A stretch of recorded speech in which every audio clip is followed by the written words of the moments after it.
नमस्कार. Yes news महाराष्ट्रमध्ये आपल्या सर्वांचे स्वागत. मुरबाडचा म्हसोबा एसटीला पावणार का? पोलिसांचे उत्कृष्ट नियोजन, मात्र इतर विभागाचा समन्वयाचा अभाव.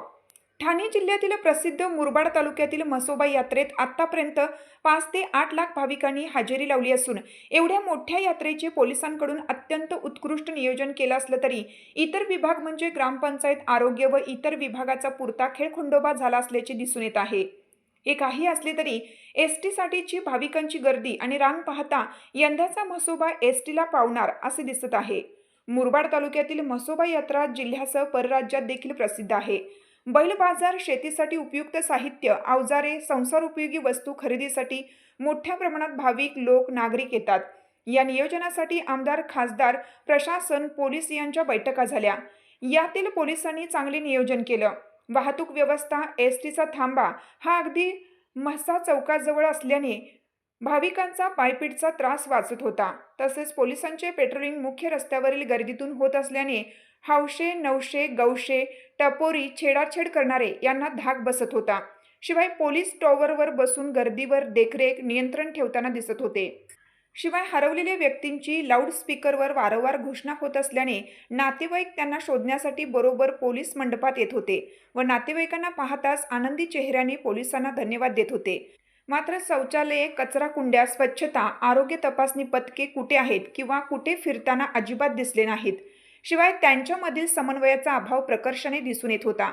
मुरबाडचे DYSP अनिल लाड, वरिष्ठ पोलीस निरीक्षक श्री एडके, 2 PI, 20 अधिकारी, 200 होमगार्ड असा तगडा बंदोबस्त ठेवण्यात आला असून स्वतः श्री लाड यावर नियंत्रण ठेवत आहेत.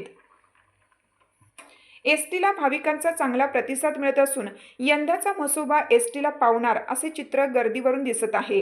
यस न्यूज महाराष्ट्रासाठी संजय कांबळे. म्हसा येथील सुप्रसिद्ध म्हसोबा यात्रेची सुरुवात होत आहे. पोलीस विभागामार्फत या ठिकाणी कायदा सुव्यवस्था ठेवण्यासाठी व वाहतूक नियोजनासाठी बंदोबस्त नेमण्यात येणार आहे. या बंदोबस्तांनी 1 DYSP, 2 PI, 20 अधिकारी, 178 कर्मचारी आणि 52 महिला आणि 200 होमगार्ड असा बंदोबस्त नेमण्यात येत आहे. त्याचबरोबर यामध्ये NCCची मुलं यांची मदत घेण्यात येणार आहे.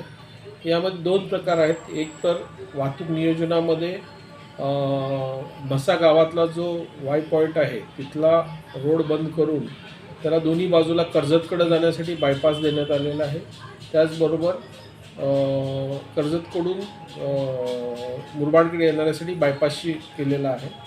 याचबरोबर टोकावड्याकडून किंवा दसईकडून जी वाहनं ज्यांना मुरबाडला जायचं त्यासाठी बायपास आहे आणि दसईवरून येऊन त्यांना कर्जतला जायचं त्यांच्यासाठी बायपास करेल. त्यामुळं प्रत्यक्ष म्हसा गावातली वाहतूक पूर्णपणे बंद असेल आणि त्यांना बायपासनं जाण्याचं मी आवाहन करत आहे.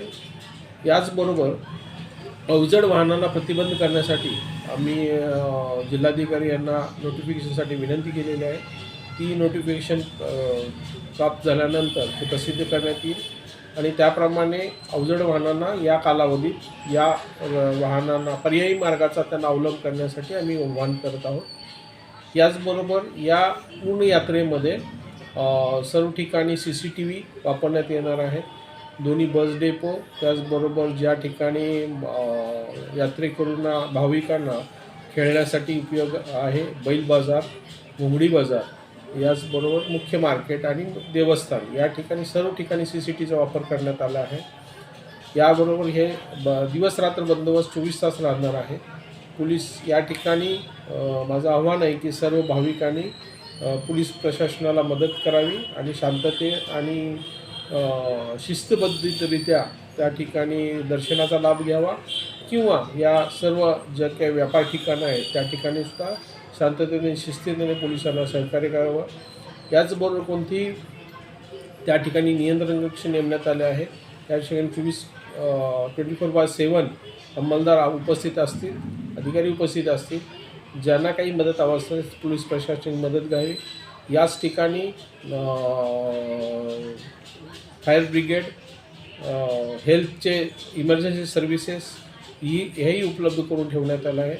या अनुषंगानं या मुरबाडचे आमदार माननीय कतोरे साहेब यांनी आढावा बैठक घेतली होती. सर्व प्रशासनानं त्याचा केलेल्या कामाचा आढावा घेण्यात लावला आणि सर्वांना त्या बैठकीमध्ये सर्व विभागांना समन्वय ठेवून ही यात्रा यशस्वी करण्यासाठी सूचना दिलेल्या आहेत. त्यांच्याप्रमाणे या ठिकाणी सर्व प्रशासन आज माननीय पोलीस अधीक्षक डॉक्टर स्वामी सर यांच्या नेतृत्वाखाली व जिल्हाधिकारी यांच्या नेतृत्वाखाली आज हे नियोजन यशस्वीरित्या पार पडू असा मला विश्वास आहे. तुमची साथ आमची. यस न्यूज महाराष्ट्र चॅनलला लाईक करा व सबस्क्राईब करायला विसरू नका.